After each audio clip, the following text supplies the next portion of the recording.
Today we're going to the whiteboard to look at the advantages and disadvantages of using the cross versus the button hook when playing CQB games like Ready or Not, Ground Branch, Door Kickers 2, etc. Using the cross has two main advantages. First off, when you're in a split stack, the number 1 and number 2 men are going to be entering on sides where they've already seen part of their area of responsibility. The second advantage is that you're following the path of least resistance in both directions. This means that you can get muzzles into both areas of responsibility almost instantaneously. The button hook, on the other hand, is often less advantageous. One of your first 2 guys in the room is going to have to enter into a side where they've seen none of it. It's also just slower, and it leaves your number 1 man exposed for longer. Because you're swinging all the way back around, you basically have a choice between breaking the plane of the doorway with your muzzle or taking up the entire doorway to swing it around to the side that you're button hooking to.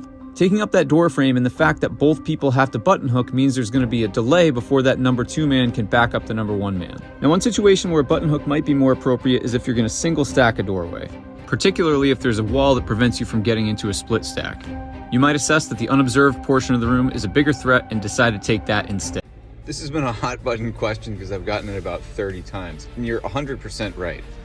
If this were a real situation, then this dude on the left would be opening himself up to a bunch of threats, maybe. I was not clear enough when I recorded this that this is just a little pen and paper demonstration and there are no external threats in play. If there were external threats in play, then you'd have to adjust it. For example, if you're dealing with a long threat, you can have someone wingman the guy who's spying off the door.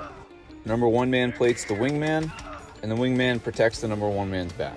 And even the entry itself has a bunch of different options. You could run the rabbit like I just showed, or you could have the number 1 man take the hard corner and do a limited entry. I don't like to do it this way, and I can explain why in a later video, but some people like to change the order of who runs the rabbit.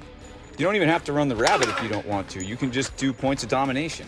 This isn't directed at you for commenting, but there are a lot of people that get super bent out of shape and dogmatic about the one way that they learn to do something. But tactics are just a menu of options that you need to adjust based on.